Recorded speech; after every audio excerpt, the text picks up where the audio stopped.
Shalom, jemaat yang dikasihi oleh Tuhan. Sungguh kita patut bersyukur kepadanya karena pada hari ini kita boleh mengenang, memperingati, dan merayakan akan kebangkitan Tuhan kita yang sudah menang.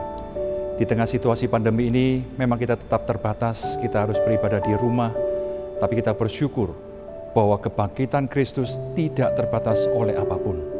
Dan kita diingatkan melalui kebangkitan ini, kita dijamin bahwa kita sekarang punya relasi langsung dengan Dia.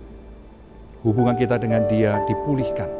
Hubungan kita dengan sesama juga dipulihkan. Reconnected. Kita berbicara tentang tema ini, kita bersyukur bahwa Tuhan sudah berkarya dalam kehidupan kita. Mari, pada saat ini kita mempersiapkan hati kita untuk kita boleh beribadah, merayakan kemenangan kebangkitan Kristus ini. Mari kita mengambil waktu teduh di hadapan Tuhan.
Mari dengan sikap berdiri kita mulai ibadah Paskah hari ini dalam nama Allah Bapa, Allah Anak, dan Allah Roh Kudus.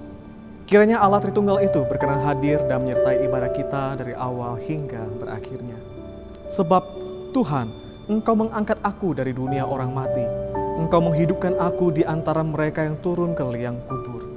Nyanyikanlah mazmur bagi Tuhan, hai orang-orang yang dikasihinya, dan persembahkanlah syukur kepada nama-Nya yang kudus. Amin. Jemaat dipersilakan dulu kembali. Jemaat yang dikasihi Tuhan, Dia Allah yang luar biasa. Dia sudah mengalahkan maut, sebab Dia hidup.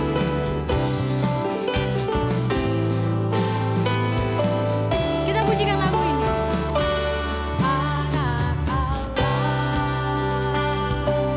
Yesus namanya,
kubur kosong membuktikan Dia hidup.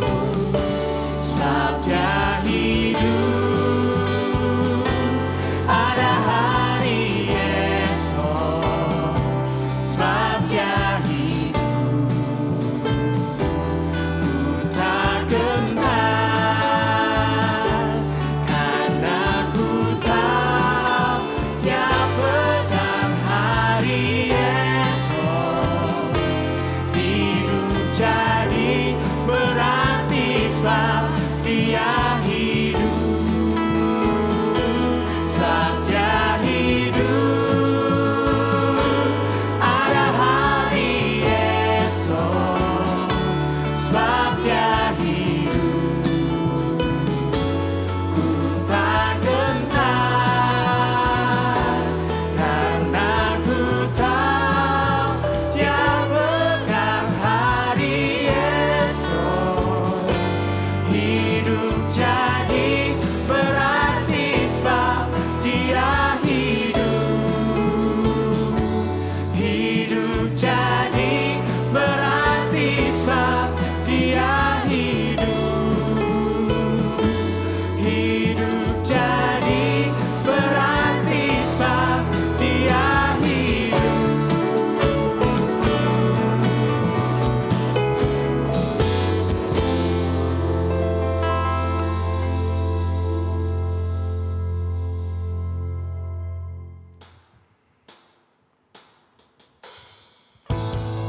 Yesus adalah Tuhan yang telah mati dan berkorban untuk menyelamatkan jiwa kita. Tetapi Dia jugalah Tuhan yang telah bangkit dan menang atas maut. Mari kita merenungkan karya kasih-Nya yang besar. Kita sembah Dia, Yesus Kristus Tuhan.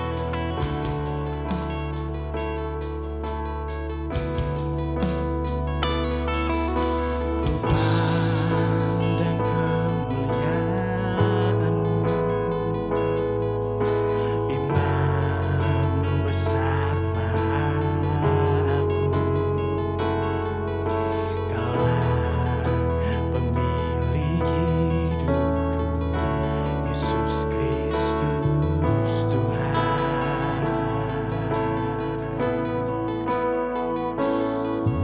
Sujud di depan tahta-Mu,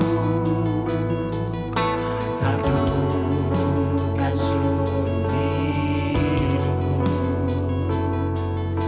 Dalam tangan-Mu penebus, Yesus Kristus Tuhan.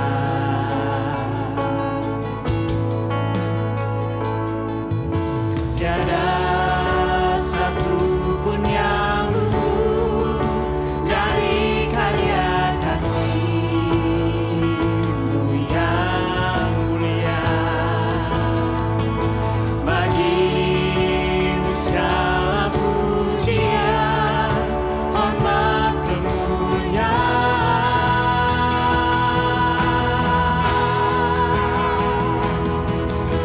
Engkau Tuhan tinggikan, yang bangkit dan menang, Yesus Kristus Tuhan. Raja mulia dan luhur, berkorban bagiku. Selamatkan jiwaku.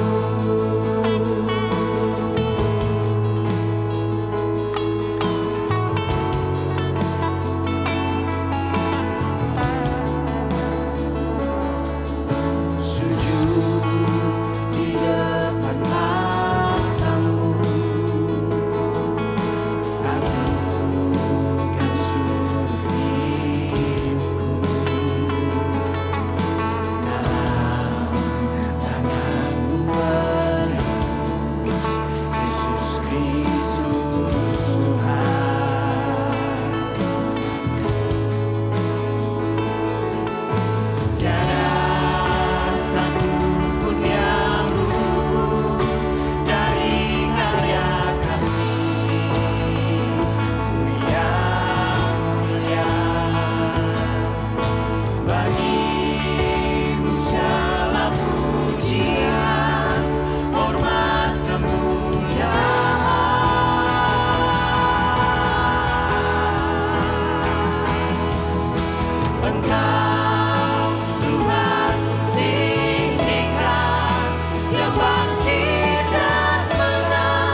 Kristus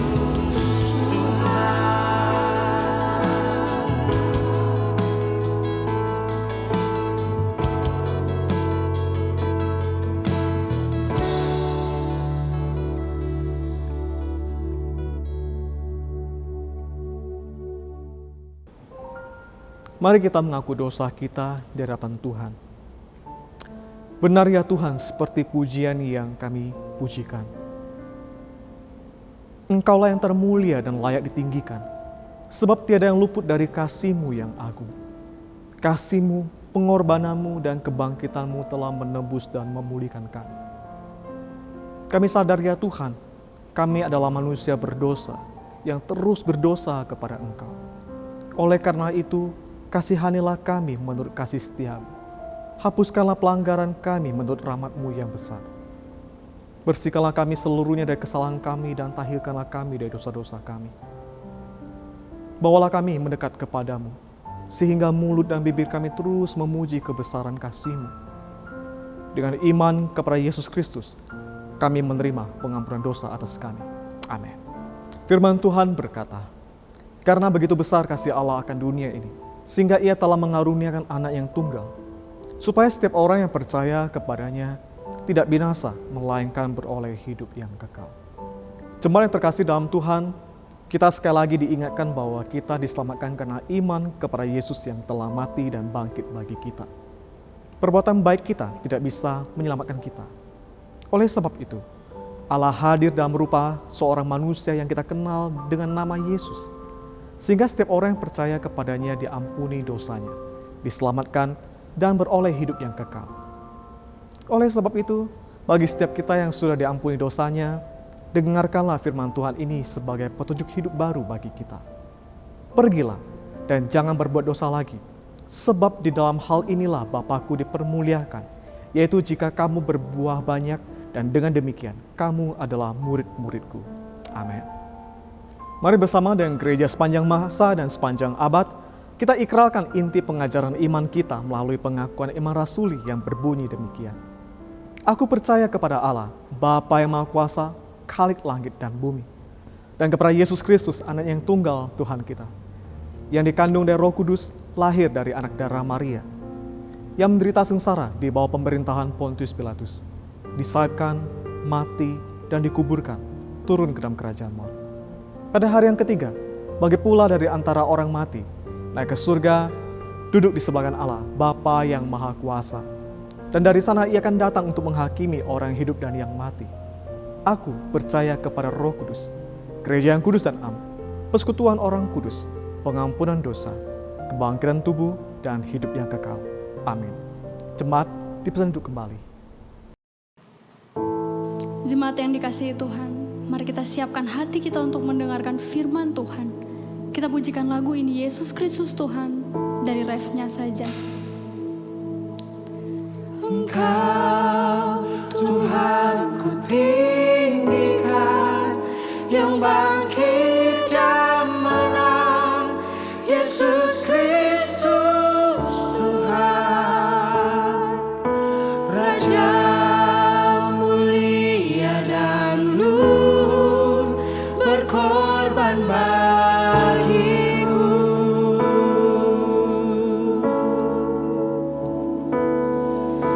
Maka jiwaku memuja, menyembah Sang Raja, Yesus Kristus Tuhan, kekal sempurna kuasa-Mu, agunglah karya-Mu,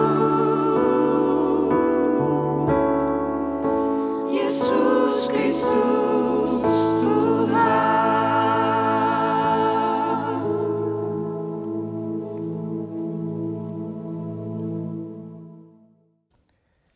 Mari kita bersama-sama berdoa mempersiapkan hati kita merenungkan bagian dari firman Tuhan. Ya Tuhan, di Minggu Paskah ini, kiranya Engkau sekali lagi berbicara kepada kami. Kuasa kebangkitan-Mu biarlah boleh dinyatakan kebenarannya kepada setiap kami. Roh Kudus, bantulah hamba-Mu di dalam menyampaikannya, bahkan juga setiap jemaat yang mendengarkannya, supaya kami boleh bersama-sama dibangunkan, dibuat mengerti akan kebenaran-Mu, bahkan dimampukan melakukannya. Terima kasih Tuhan, dalam nama Tuhan Yesus Kristus kami berdoa. Amin. Shalom Bapak Ibu Saudara sekalian, di dalam Minggu Paskah ini kita akan merenungkan satu tema terhubung kembali. Kita akan membaca dari surat Efesus pasal yang kedua ayat 11 sampai 18. Demikianlah firman Tuhan. Karena itu ingatlah bahwa dahulu kamu sebagai orang-orang bukan Yahudi menurut daging, yang disebut orang-orang tak bersunat oleh mereka yang menamakan dirinya sunat, yaitu sunat lahiriah yang dikerjakan oleh tangan manusia. Bahwa waktu itu kamu tanpa Kristus tidak termasuk kewargaan Israel dan tidak mendapat bagian dalam ketentuan-ketentuan yang dijanjikan, tanpa pengharapan dan tanpa Allah di dalam dunia. Tetapi sekarang di dalam Kristus Yesus, kamu yang dahulu jauh sudah menjadi dekat oleh darah Kristus. Karena dialah damai sejahtera kita yang telah mempersatukan kedua pihak dan yang telah merubuhkan tembok pemisah, yaitu perseteruan. Sebab dengan matinya sebagai manusia, ia telah membatalkan hukum Taurat dengan segala perintah dan ketentuannya, untuk menciptakan keduanya menjadi satu manusia baru di dalam dirinya, dan dengan itu mengadakan damai sejahtera. Dan untuk memperdamaikan keduanya di dalam satu tubuh dengan Allah oleh salib. Dengan melenyapkan perseteruan pada salib itu, ia datang dan memberitakan damai sejahtera kepada kamu yang jauh dan damai sejahtera kepada mereka yang dekat. Karena oleh Dia, kita kedua pihak dalam satu roh beroleh jalan masuk kepada Bapa. Sampai demikian pembacaan firman Tuhan. Saudara, di dunia ini kita menemukan berbagai tembok yang memisahkan satu tempat atau memisahkan satu negara dengan negara yang lain. Misalnya, saudara, perbedaan ideologi menyebabkan Jerman Timur itu meletakkan kawat berduri sepanjang 160 km di perbatasan Berlin Timur. Kawat berduri itu kemudian diganti dengan dinding beton setinggi 6 meter sepanjang 155 km. Selama 28 tahun tembok itu tegak berdiri. Tembok itu memisahkan penduduk di sana dan menghasilkan ketegangan di tengah-tengah masyarakat. Namun setelah akibat situasi politik dunia yang berubah, pada tanggal 9 November 1989, tembok itu diruntuhkan.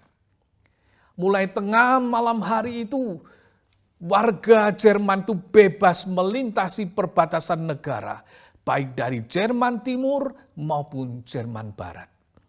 Orang-orang lalu berbondong-bondong ke sana. Untuk apa, saudara? Untuk berpesta. Bahkan diperkirakan lebih dari 2 juta orang, baik dari Berlin Timur maupun Berlin Barat itu berbaur di akhir pekan itu untuk merayakan pesta yang disebut pesta jalanan terbesar sepanjang sejarah.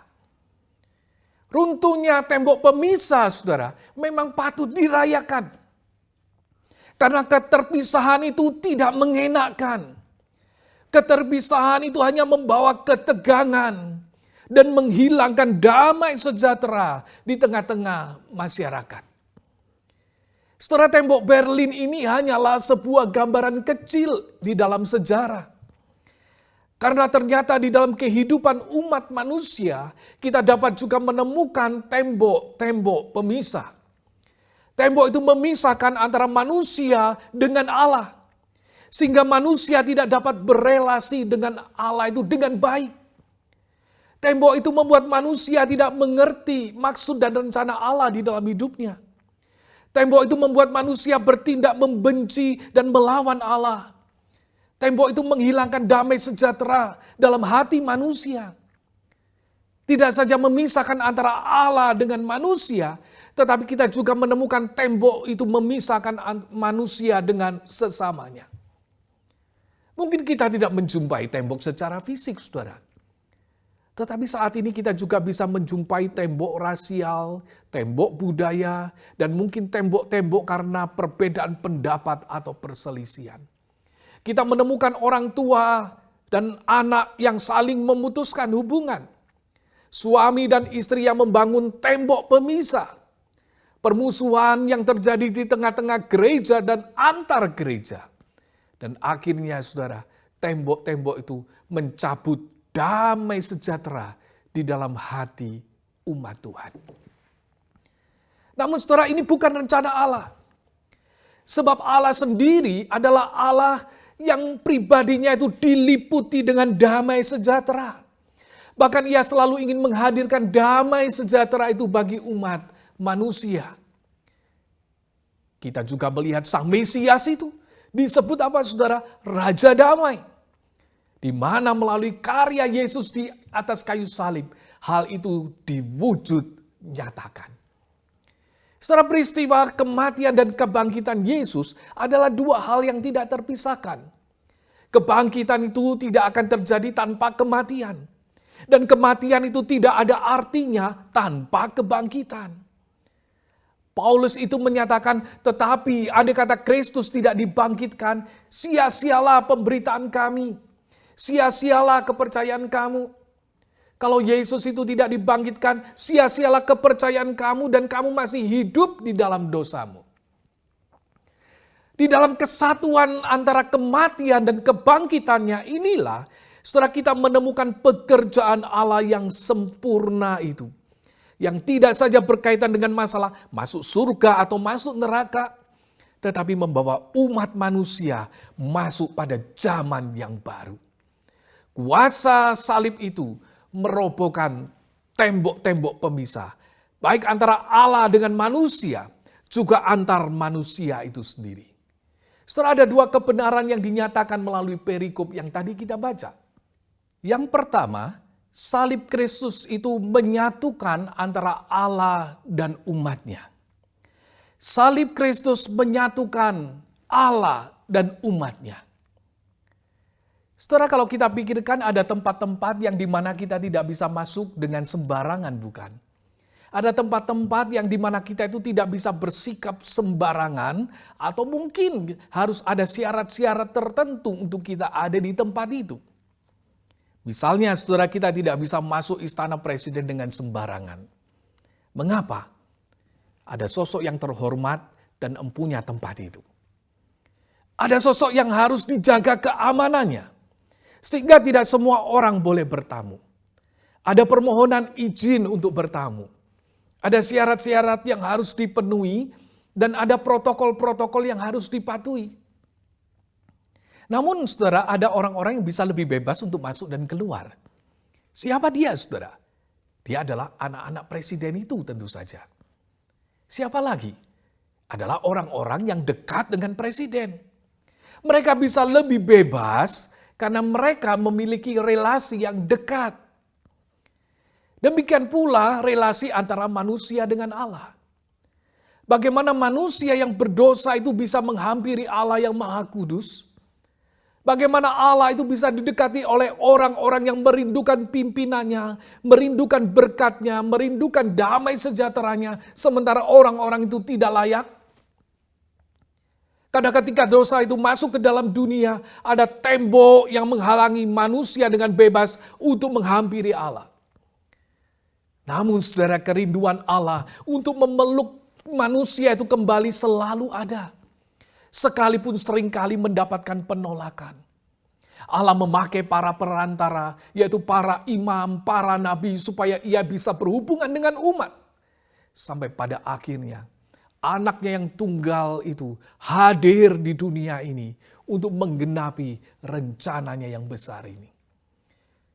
Saudara, rahasia besar ini diungkapkan sekali lagi oleh Paulus kepada jemaat di Efesus. Kata karena itu yang mengawali perikop ini menunjukkan hubungan dengan perikop yang sebelumnya. yaitu kehidupan yang lama yang diubahkan melalui karya Kristus. Mereka seharusnya mendapatkan murka Allah, tetapi kemudian dilepaskan dari murka itu. Karena Yesus sudah menanggungnya di atas salib. Mereka yang mati secara rohani karena dosa telah dihidupkan kembali oleh pekerjaan Kristus. Mereka yang dahulu jauh sudah menjadi dekat oleh darah Kristus. Gambaran terbelahnya tabir bait suci menunjukkan bahwa karya Kristus sudah merobohkan tembok pembatas itu. Relasi antara Allah dengan manusia itu dipulihkan kembali. Di dalam Ibrani 10 ayat 19 sampai 20 menyatakan, jadi saudara-saudara, oleh darah Yesus itu, kita ini sekarang penuh keberanian masuk ke dalam tempat kudus. Karena Yesus itu sudah membuka jalan bagi kita melalui pengorbanannya di atas kayu salib. Paulus juga menyatakan di dalam Kolose 1 ayat 19 sampai 22, seluruh kepenuhan Allah itu diam di dalam Kristus. Dan oleh Kristuslah ia memperdamaikan segala sesuatu itu, baik yang ada di bumi maupun yang ada di surga. Sesudah ia mengadakan pendamaian oleh darah salib Kristus. Kamu yang dulu hidup jauh dari Allah dan yang memusuhinya, sekarang itu dikatakan apa? Diperdamaikan di dalam tubuh jasmani Kristus oleh kematiannya. Untuk orang-orang ini dikuduskan dan boleh diperkenan oleh Allah. Saudara, mereka yang menerima Kristus sebagai Tuhan dan Juru Selamat mereka mendapatkan status yang baru sebagai pribadi-pribadi yang dikuduskan dan dilayakkan oleh karena pengorbanan Kristus di atas kayu salib. Mereka itu sekarang disebut anak-anak Allah. Sekarang Allah yang Maha Kudus itu dapat didekati oleh mereka. Kita bisa datang kepadanya, mendekat kepadanya, bahkan disertai oleh Dia selama-lamanya. Karena itu saudara, sebagaimana Paulus, saya ingin menyerukan yang sama. Dan saya meminta yang sama. Berilah dirimu didamaikan dengan Allah. Sebab Yesus yang tidak mengenal dosa itu dibuatnya menjadi dosa karena kita. Supaya di dalam Dia, saudara dan saya dibenarkan oleh Allah. Saudara, tidak berhenti sampai pada tembok antara surga dan bumi itu dihancurkan. Berikutnya adalah tembok di tengah jemaat pun dirubuhkan. Salib Kristus itu menyatukan jemaat. Salib Kristus itu menyatukan gerejanya. Saudara, fakta menunjukkan bahwa di dalam gereja kita juga menemukan tembok-tembok yang dibangun karena berbagai perbedaan. Jika kita melihat sejarah gereja, maka kita juga menemukan problem-problem yang terjadi di dalamnya. Sekalipun sekian tahun kemudian kita memaknainya sebagai perkembangan gereja untuk menjadi besar, tetapi kita tidak dapat menutup mata adanya perselisihan di dalamnya, adanya pertengkaran di dalamnya, adanya tembok-tembok pemisah yang memisahkan mereka. Dan sebagaimana gereja pada masa kini, gereja pada masa-masa awal juga menghadapi problem kesatuan jemaat ini. Golongan tak bersunat, yaitu orang-orang non-Yahudi, berada di gereja bersama golongan bersunat, yaitu orang-orang Yahudi. Tentu saja saudara, mereka memiliki perbedaan secara budaya. Mereka memiliki perbedaan secara pemikiran. Dan itu menyebabkan terbangunnya tembok. Mereka menjadi tidak saling peduli. Mereka cenderung berebut kekuasaan. Dominasi yang terjadi di gereja pada masa itu tergantung pada golongan mana yang lebih kuat dan lebih berpengaruh.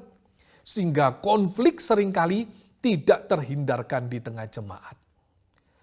Namun saudara, Paulus menegaskan bahwa karya Kristus di atas salib itu menghadirkan damai sejahtera, bukan permusuhan. Jikalau lambang salib itu dipasang di bagian utama gereja, maka seharusnya damai sejahtera itu juga ditinggikan di gereja. Kuasa salib itu tidak saja menyatukan Allah dengan umatnya, tetapi juga menyatukan umat itu sendiri. Orang-orang yang sudah ditebus oleh Kristus itu sekarang dipersatukan di dalam gerejanya. Supaya mereka secara bersama-sama hidup sebagai satu keluarga yang saling mendukung dan membangun gereja Tuhan. Ayat 17 itu menyatakan, Ia datang dan memberitakan damai sejahtera kepada kamu yang jauh dan damai sejahtera kepada mereka yang dekat. Orang Yahudi itu digambarkan golongan yang dekat karena mereka adalah bangsa yang dipakai Tuhan untuk menghadirkan Kristus. Sedangkan orang-orang non-Yahudi digambarkan sebagai golongan yang jauh. Mereka mungkin tidak pernah mendengar berita dari nabi-nabi. Mereka mungkin tidak pernah tahu ada janji kedatangan Mesias. Mereka tidak termasuk pada umat perjanjian. Namun saudara, anugerah Tuhan itu tidak saja menjangkau orang-orang Yahudi ini. Keselamatan itu bagi segala bangsa. Karena itu orang-orang yang jauh ini sekarang masuk di dalam gereja sebagai satu kesatuan umat pilihan Tuhan. Sehingga ayat 18 itu menegaskan bahwa oleh Kristus kedua pihak itu ada di dalam satu roh dan beroleh jalan masuk kepada Bapa. Setelah gambaran ini lebih jelas lagi di dalam ayat 19 sampai 22. Paulus menegaskan bahwa orang-orang non-Yahudi ini bukan lagi orang asing, bukan lagi pendatang, melainkan kawan sekerja dari orang-orang kudus dan anggota-anggota keluarga Allah. Mereka menjadi bagian dalam bangunan rumah Tuhan yang dibangun oleh Kristus dan menjadi tempat di mana Allah itu berdiam di dalamnya.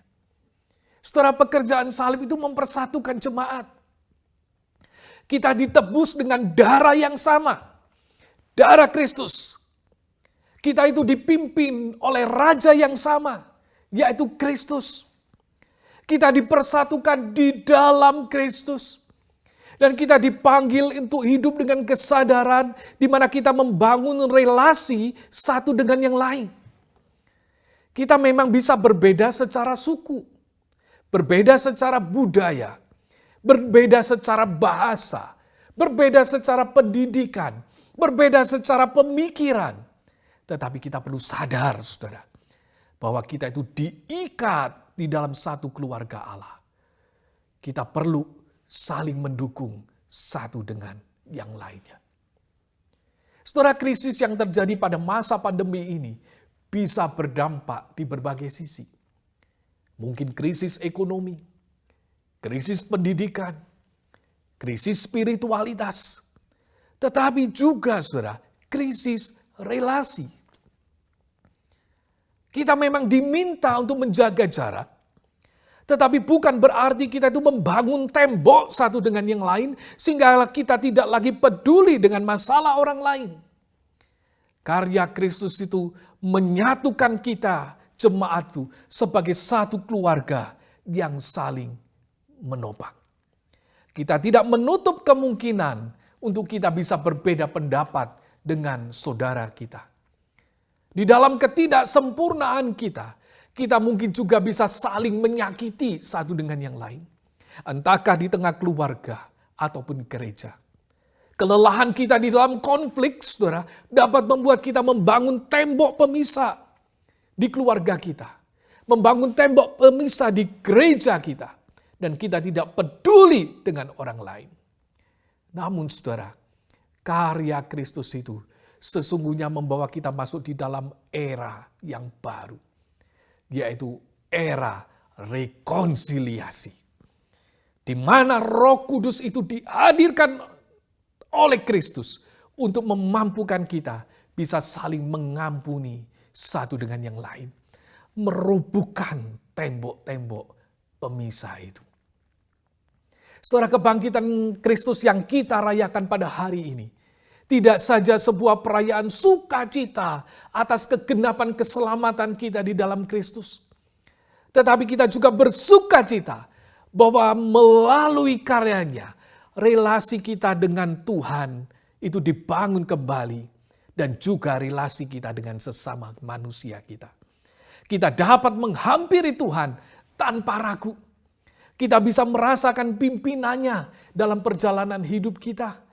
Bahkan kita itu diberikan satu keluarga untuk menikmati damai sejahtera Tuhan di dalamnya.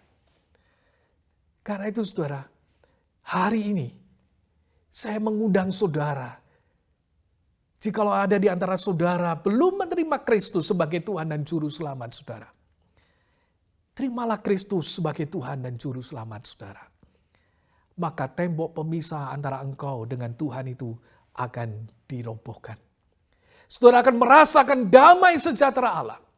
Saudara akan menikmati kebersamaan dengan Tuhan, baik di dalam dunia ini sampai pada kekekalan. Terimalah Dia, saudara, sebagai Tuhan dan Juru Selamatmu yang sudah mati dan bangkit bagi engkau. Dan hari ini saya juga mengajak saudara untuk merobohkan tembok-tembok pemisah yang membuat saudara tidak dapat hidup dan merasa sebagai anggota keluarga Allah. Jikalau ada kecurigaan, lepaskanlah. Jikalau ada rasa permusuhan, ampunilah. Jika ada ketidakpedulian, buanglah itu. Hiduplah sebagai anggota keluarga Allah dan rasakanlah damai sejahtera Allah di dalamnya. Sebab Yesus itu sudah bangkit. Tembok pemisah itu sudah diruntuhkan. Jangan bangun kembali. Sebab Yesus itu sudah menang. Hiduplah sebagai orang-orang yang menang. Supaya kemuliaan Allah itu dinyatakan di tengah-tengah dunia ini melalui kehidupan saudara dan saya. Kiranya Tuhan menolong saudara dan saya untuk boleh menghadirkan firman ini di dalam kehidupan kita sehari-hari. Amin. Mari kita berdoa.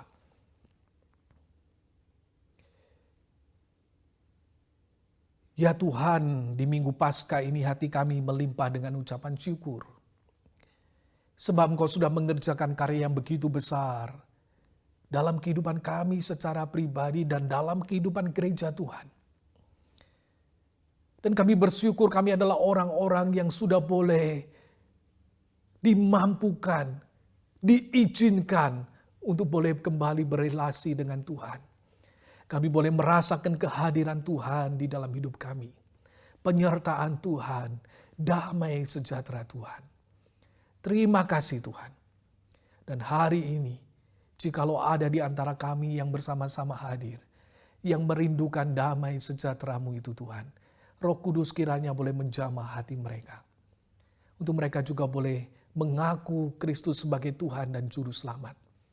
Dan mereka boleh hidup sebagai ciptaan yang baru. Dan damai sejahtera Tuhan memenuhi hati mereka. Engkau menilik setiap hati pada hari ini yang merindukan Engkau hadir di dalam kehidupan mereka. Kiranya Engkau juga terus bekerja di tengah-tengah kehidupan gereja-Mu di tempat ini. Ampunilah kami Tuhan yang seringkali membangun tembok-tembok, baik di jemaat maupun keluarga kami. Bantulah kami Tuhan, untuk kami boleh kembali hidup dan menghadirkan damai sejahtera itu.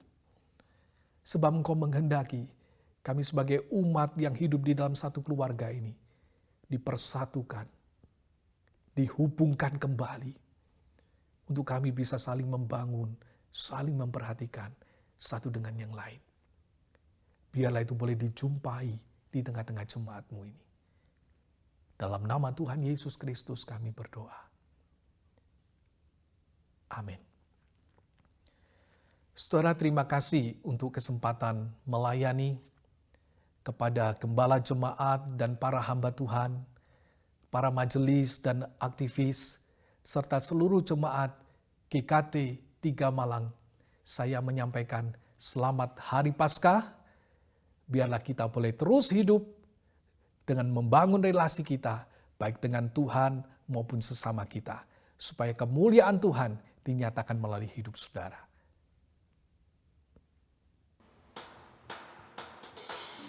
Jemaat yang dikasihi oleh Tuhan, mari kita meresponi firman Tuhan yang sangat luar biasa yang telah kita dengarkan. Mari kita sekali lagi memuji namanya, kita pujikan Kristus Tuhan telah bangkit.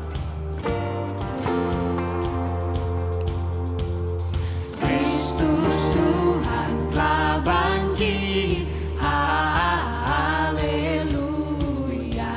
Surga bumi memuji, haleluya. Hai pujilah namanya, haleluya.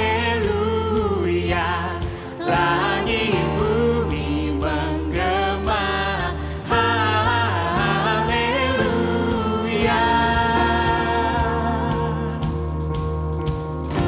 Raja mulia telah bangkit. Raja mulia telah bangkit, haleluya. Yang mati itu gantiku, haleluya. Maut di mana senyapmu, haleluya. Di mana kuasa kubur, haleluya. Dia hidup, dia telah bangkit dalam Yesus, harapanku. Genaplah tebusannya, haleluya. Yang menangkan seteru, haleluya. Kubur pun tak berdaya, haleluya. Terbuka pintu surga, haleluya. Dia hidup, dia telah bangkit dalam Yesus, harapanku. Dia hidup, dia telah bangkit dalam Yesus, harapanku. Puji Allah di sorga, haleluya. Dan kasih-Nya kekal, haleluya. Puji Allah Sang Raja, haleluya. Allah yang Maha Esa, haleluya. Dia hidup, dia telah bangkit dalam Yesus, harapanku. Dia hidup, dia telah bangkit dalam Yesus, harapanku.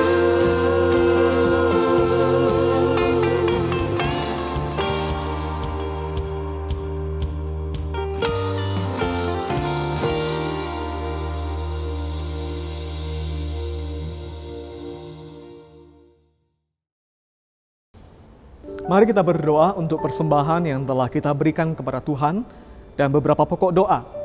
Kita akan berdoa bagi gereja Tuhan di seluruh dunia yang sedang mengadakan Paskah.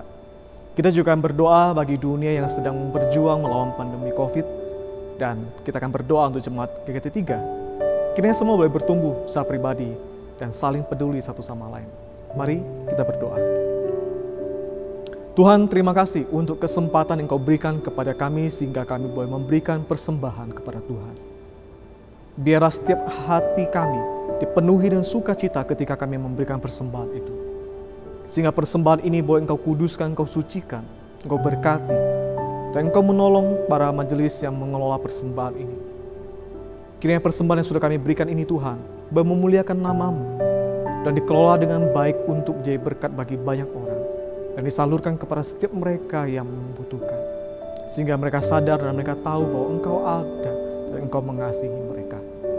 Hamba-Mu juga berdoa Tuhan untuk setiap gereja Tuhan di seluruh dunia yang hari ini merayakan Paskah. Kiranya ketika kami beribadah kepada Tuhan, seluruh orang percaya, mereka diingatkan kembali betapa Tuhan mengasihi mereka. Sehingga setiap kami mempunyai satu pengharapan dalam Tuhan, bahwa di dalam Tuhan ada jaminan hidup kekal. Di dalam Tuhan ada pengharapan, sehingga kami boleh terus melewati dan juga menjalani kehidupan kami sebagai orang percaya dengan sukacita di hadapan Tuhan. Hamba-Mu juga berdoa Tuhan untuk dunia hari ini sedang melawan pandemi COVID. Kami bersyukur untuk vaksin yang boleh tercipta dan mulai disebarkan. Kiranya semua vaksin ini boleh tersedia dengan cukup untuk seluruh penduduk dunia. Sehingga setiap kami semua Tuhan boleh divaksin dan semua boleh kami memiliki tubuh yang baik untuk melawan akan virus ini. Engkau berkati dan Engkau menolong setiap tenaga kesehatan dan mereka yang ada di dalamnya. Kiranya mereka dengan sukacita dan penuh semangat untuk melakukan tugas dan tanggung jawab yang begitu besar ini. Sehingga melalui mereka Tuhan, ada banyak nyawa juga boleh diselamatkan. Hamba-Mu juga berdoa Tuhan untuk Jemaat GKT 3 secara khusus. Biarlah setiap kami Tuhan yang sudah beribadah hari ini, kami diingatkan kembali bagaimana kami harus mempunyai hubungan dengan Tuhan. Dan terlebih kami juga boleh membangun kembali hubungan kami dengan sesama kami. Selama setahun kami sudah tidak bertemu satu sama lain. Kami mungkin tidak kontak satu sama lain. Tetapi biarlah hari ini kami diingatkan kembali. Kami mulai memperhatikan saudara-saudari kami. Dari mereka yang kecil sampai mereka yang tua. Sehingga melalui kami Tuhan, mereka juga merasakan kehadiran Tuhan dan nama-Mu dimuliakan. Terima kasih Tuhan. Di dalam nama-Mu kami berdoa. Amin. Mari jemaat kasih oleh Tuhan, kita bangkit berdiri, kita akan kembalikan segala puji, hormat, kemuliaan kepada Tuhan kita. Kita akan pujikan doksologi dan setelah doa berkat kita akan mengaminkannya bersama-sama. Jemaat kasih oleh Tuhan, arahkan hatimu kepadanya dan terimalah berkat Tuhan. Kiranya kasih karunia dan damai sejahtera dari Allah Bapa kita, kasih sayang dan kuasa kebangkitan dari Tuhan kita Yesus Kristus, penghiburan kekuatan dan persekutuan dengan Allah Roh Kudus, memampukan engkau, memulihkan engkau, untuk boleh melakukan apa yang telah direncanakan dalam kehidupanmu bagi kemuliaannya, mulai saat ini sampai selama-lamanya. Amin. Saat teduh ibadah selesai, Tuhan Yesus memberkati. Selamat hidup dalam relasi yang baru dengan Tuhan dan dengan sesama kita.